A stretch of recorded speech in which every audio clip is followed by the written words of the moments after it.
Good morning. Am I audible at the back? Okay, great. I saw the leaflet and it said that it's mainly for postgraduates, and I see that the postgraduates always sit at the back, far away from the main crowd, yeah?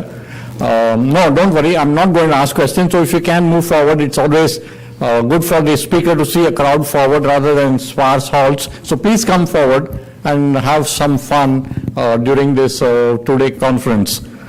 Okay, the first thing radiologists do is that they will remain in darkness. We always remain in darkness, and they put the audience in darkness. So can we have the lights down, please? Is there somebody here? Because you can't see much of radiology in bright lit. Olden days were red light. The pleasure about this particular day is that I see so many of my old colleagues. The two Anils are sitting here. My senior Dr. Kabese is here. Yeah, the big man is here. Yeah. So, Dr. Suresh, thank you very much for this opportunity. So, I have 15 minutes, am I right? Yesterday somebody said half an hour, then somebody said 20 minutes, and now officially it is 15 minutes. So, I'm going to take 1 hour. Yeah. The first thing is about the type of, this is sort of technical talk and mainly aimed at postgraduates, yeah? So the senior people with a lot of gray hair here, that means especially Dr. Suresh Rao. Please pardon me, this is a very, very basic lecture, absolutely basic lecture, and hopefully it will have some stuff that you cannot find from Uncle Google, yeah? Or from textbooks for that matter, because this is something that is practical, born out of doing radiology day to day, learning from the two Anils from here. We used to have a Thursday meeting of cardiovascular surgery and radiology, and the stuff that I learned from them is quite simply amazing, yeah? So, I heard the word, I simply hate the word CXR. I simply hate it. Are we so busy that we cannot write chest x-ray? So it becomes CXR. Now CXR is garbage. It's complete unadulterated garbage because it means one simple thing. It's like trying to find out the color of the cat in a darkened room. It's just not possible. Because when you are looking at a chest film, for example, of cardiac reason, for that matter of pulmonary reason, because the heart and the lungs go together all the time, and if you're looking for something in a post-operative status, the way it is done is completely different. No, the ideal situation is for you guys to say that this is what we are looking for and let us decide what to do. That's utopia. That never happens. Radiologists don't know anything, so we are going to tell them what to do. Fair enough. Our reports are like weather reports. The possibility of this cannot confidently be ruled out, suggests clinical correlation. Yeah, I agree to that. I don't deny that. But there are some technical factors that we understand slightly better than you do. And one of the things is this, that when you are looking at something like calcification, when you are looking at something like valves, the routine CXR does not show anything. Darkness, you cannot see the color of the cat. So simple. Remember that. Yeah. As I said, please do not misunderstand me. This is for postgraduates. Yeah. The seniors in this audience probably know, and I'm sure reasonably well, that they know more than I do. Yeah. And I'm completely honest about that. But for postgraduates, this is one thing. The other reason I'm going into basics is that the seniors cannot be changed now. Anil Tendulkar cannot be changed by even God. Yeah. So the juniors hopefully will see some sense in what I'm saying and will change. So if you're looking at, say, prosthetic valves, or if you're looking for calcification in, say, the mitral valve, and I'm sure all of this can be seen fairly well on echocardiography, but the fact that you do chest x-ray means that you may as well see it. I use a lot of expletives, excuse me. Do it properly, yeah? So you will say that I want to look at the prosthetic valves. I want to look at calcification, for example. Then the X-ray has to be done in a particular way. Else it's a waste of time, waste of money, waste of radiation. Yeah. So you would then do something called as a penetrated film. And I never say PA or AP. Those of you who are appearing for exams, don't ever say PA or AP because you get into big trouble. What is PA? What is AP? What is the difference? All the nonsense comes up. Simply say frontal. Yeah? When you say frontal, it means not lateral. When you do that, and you ask for what is called as a penetrated film, and if you want to sound sophisticated and you know radiology, you say a Bucky film. Yeah? Not necessary. Simply say penetrated film. I want to look at these particular things, and we will show you what you want to see. That's our job. That's why we are paid, to show you what you want to see. And that is a big difference between doing a CXR and a penetrated film, especially in some special situations. The other beautiful thing, and I'm sure most of you have not seen this, and maybe Anil may have seen it at KM, is fluoroscopy. It's like Bharatanatyam. You see prosthetic valve on fluoroscopy, you admire the beauty of the nature of what nature has done for us. Yeah, you can even diagnose valve dysfunction. Of course, everything is done these days in echocardiography, but you get a completely different dimension. And those who are in Kokila, if there are any residents here, walk into radiology anytime with a patient who has a prosthetic valve, and let's have fun, within quotes, fun, looking at these valves and the beauty of motion of nature.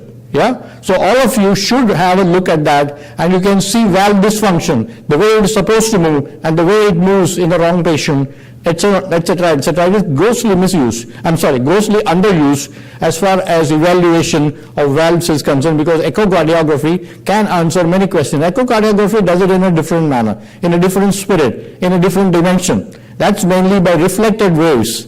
Yeah, whereas X-ray is transmitted waves and gives a different picture.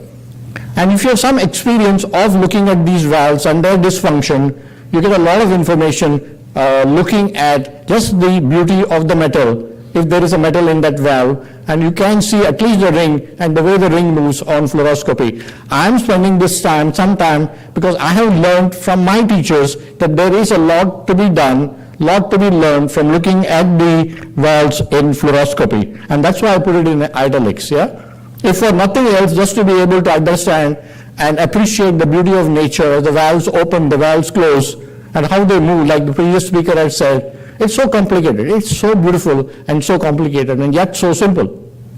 And it works in us most of the time. And that's why I wanted the lights off here. Can we have the lights down, please? Completely down. Keep somebody, there's no one here, thank you. Just run fast. I have only 15 minutes. I have 30 seconds wasted in this, I want 30 seconds more. Look at this film, yeah? Chest X-ray PA view, or the CXR view. You can't see a single damn thing in this, excuse me. You cannot see what you want. This is how it is done. You ask for it, I'm giving you this. Yeah, contrast this with this one. And these days, one other point I want to make is that most of the films are digital films. Yeah, and if you have access to a monitor, use the monitor. Don't look at the film against a clouded Thursday sky. Yeah, you're going to get into trouble. Get to the monitor and you can play around with the monitor as much as you want. Change the contrast, change the windows, you can do whatever you want, and you will be able to see what you want to see. So this, I'll compare this film and that film. The one on your left is the usual chest X-ray. The one on your right is the Bucky film, which shows not only the sternal sutures, which you don't want to see most of the time, it shows the valves, and the chairman is being blocked my beam, I'm very sorry. And this is the difference, yeah? You should be able to see what you want to see, and to be able to see what you want to see, you should know what to ask for, yeah? In all my life here and beyond KEM, I never ever have seen a request which says a Bucky film, a request that says a penetrated film, and a lot of time is wasted in not seeing what ought to be seen. And I'm being very basic, absolutely basic, wasting 5 minutes of my time, 15 minutes on this, because I think it's crucial, completely crucial, and I'm sure your teachers teach you this, but if they're not taught you this, I think my 15 minutes is worth it in just telling you, switch on the light to see the color of the cat. It's as simple as that, yeah? Okay, the image on your right, yeah, on your right is borrowed from Uncle Google, yeah? Just yesterday afternoon when I came to know that I have to talk today, I said, let me look at Uncle Google, and he gave me this picture, and there are some lines you have to draw, and somebody has told me, my teacher has told me, it's not necessary on the plain film to know which valve and what valve, and etc., etc. The surgeon knows what he has done, yeah? But all the same, if you're shown a valve on a chest film, you should have an idea of what that valve is doing. So to be able to do that, you draw these two vertical lines. The horizontal line is the one which is more complicated. You're supposed to draw that through the through the maximum muscle mass of the heart, and the vertical line is generally drawn in an unrotated form through the left pedicle of the vertebral column, or you could even draw it through the center of the vertebral column if the form is unrotated. Please do not write. Everything that I say is in the book, so just sit back, relax and listen to me if you will, or if you don't want to listen to me, go to sleep. Don't write anything. We are not good stenographers. We cannot listen and write. I see a lot of people writing down some, then it will be proof that I said what I said was wrong. Don't do that. So there are 4 circles here. I'll just remember this, that there are 4 circles, and they are circles which are supposed to tell you which valve is where. According to me, the most important structure near the heart, attached to the heart, is the aortic valve. We live on that. I'm talking on that, unfortunately for you, because my aortic valve is functioning properly, so there it is on the bullseye. Right at the intersection of these 2 lines, which are not easy to draw accurately. Please tell me when I have to stop, Otherwise I go on and on. I have this known, what do you say, past history. I always wonder, why is it past history? Can history be future?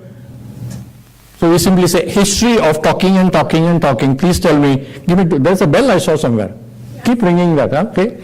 Even God may enter, suddenly you ring that bell. Where was I? Okay, so these lines are not easy to draw. It requires some experience to draw them correctly. The one in the center is the aortic valve. There is no big deal about that. The position of the aortic valve. The one that is green one is to the left and above the aortic valve. And those of you who have done, catheterization, those of you who are operated, and those who have done echocardiography, which pretty much includes all of you, will know that that's a pulmonary valve. It's so simple. It's not rocket science. It is simple. Then we have 2 valves, one on the right and one on the left. The right one has to be the tricuspid valve, and the left one has to be the mitral valve. So you don't have to memorize anything. Complete common sense. And beauty of heart. For example, heart sounds, when I heard from Dr. K.G. Nair, he taught us that heart sounds are physics, simple. Not that I ever learned to interpret heart sounds, I never did. But the physics of it, the beauty of the anatomy of this is such that you don't have to memorize anything. It's simple, it's beautiful, and it's consistent most of the time. So once you have this in your mind, you go on to the lateral film. That's another thing. Nobody asks for laterals. Now if you want to look at the hip joint, you look for AP lateral and both obliques. If you want to look at the lungs, we often say that we want a lateral and a PA view. If you want to look at anything at all in the human body, you want to do a CT scan, you see it in axial, in sagittal, and in axial planes. But why, for God's sake, don't we look at the heart in PA and lateral view, at least when required? Think laterally. When you're stuck on the frontal view, ask for a lateral view. It doesn't cause too much radiation, it's safe. And I'll show you examples of why you want to do the lateral view when you're stuck. I think I finished 15 minutes. I might as well go home. Okay. So this is simpler, forget the circles, and it shows you self-explanatory the positions of the valves on the frontal view and the lateral view. Again, as I said, the tricuspid and the mitral valves are the easiest to make out. On the chest film, because the mitral is posterior and the tricuspid is anterior. All of you, I don't have to stress on this. It's so normal and easy for you to understand. And the aortic valve is it's anterior, and the pulmonary valve is posterior. All of that is simply falling in place for you. Now, I'll show you some quick examples of what I want to say, and these X-rays are all ancient history. They're really old X-rays with disease, with patients with disease, and nothing has changed here. It's the same. The radiological pattern in 2017 is the same as it was in 1977 when I got into the first residency that I wanted to. It's the same. The left border of the heart, and please pardon me if I'm too basic for some of you or many of you. The left border of the heart here has this unusual bulge, and I really don't like this mouse on this because I'm quite clumsy with this mouse. There you see a small bulge.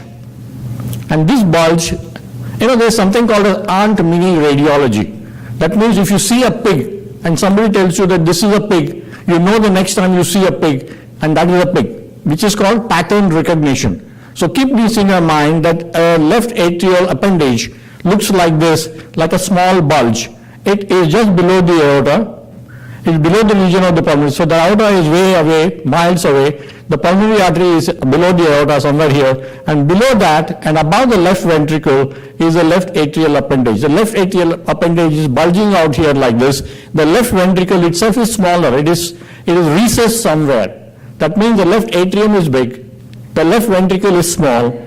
Obviously, there is not much happening in the left ventricle. So this is a classical example of the physics of the heart. No flow, no dilatation, the mitral valve is stenosed. Yeah? You got it?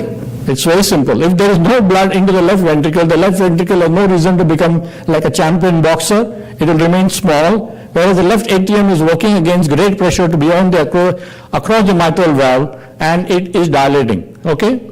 I know I'm stretching very fundamental things. The importance is what is happening on the right side.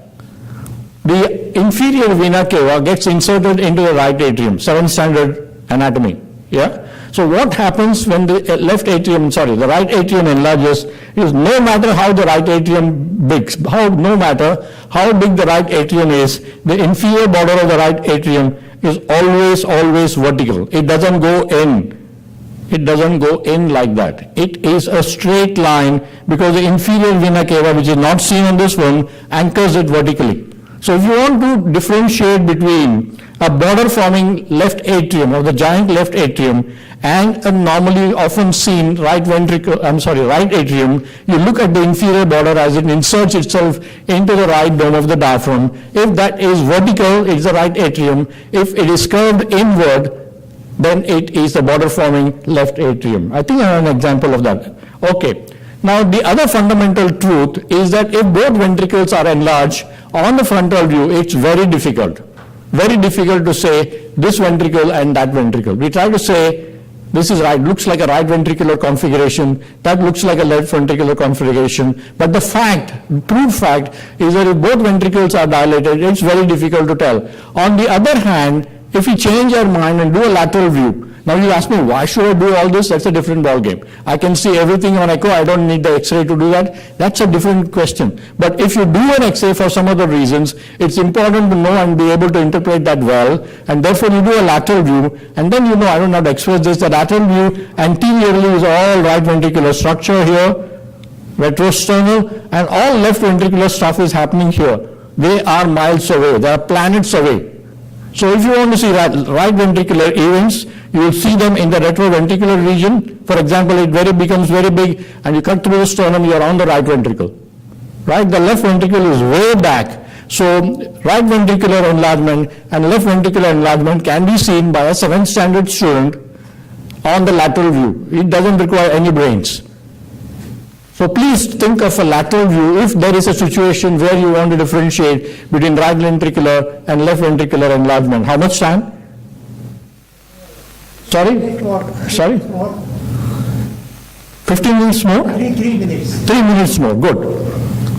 And then I'll go and have my breakfast and say bye-bye. Okay, so that's quite simple. This is one situation where you have a focal enlargement of the left ventricle, which is right here in an aneurysm of the left ventricle. This is not left atrial appendage. Left atrial appendage is immediately subcarinal. How do you know the carina? You can see this bronchus here. That's the level of the carina. I'm not getting into what exactly that is. It's not the left main bronchus, but that's at the level of the carina. The left atrial appendage will be immediately below that. See, I told you I'm clumsy with this mouse. There should have been the left atrial appendage, but this one is slightly behind that. This is how the left ventricle bulges, yeah? And see what's happening anteriorly. That's the right ventricle. The right ventricle is enlarged here. The left ventricle is aneurysmal here. Let's not get into what exactly the pathology is. This is for radiologic anatomy, yeah? So you can easily say left ventricular enlargement. You can easily say right ventricular enlargement if both of these are present. Olden times, and Anils will confirm this, we used to do a barium swallow. The esophagus is full of barium, and when that happens, the left atrium or the left ventricle will impinge on the barium, and then you can say enlargement. And that looks like complete nonsense now. Yeah? Nobody does it any longer, but this is ancient history. For example, the image on your left, you can see that the left ventricle is impinging on the esophagus, and you can see that the left ventricle is enlarged. And here the same thing is happening, but it is infracoronal, so this is left atrial enlargement. Yeah, and you can look at the great picture of the Edwards valve here and look at the orientation of the struts and the way the ball is, and you can say that this is mitral, in mitral position. Yeah, you can draw those lines, magic lines, and say that this is mitral valve. Yeah, if I had 1 hour, I would probably go into this. Dr. Suresh, you get the hint. Next time you have a lecture like this, 1 hour for me. One day, Anil, don't take my firki, I'm telling you. Okay, last 2 minutes.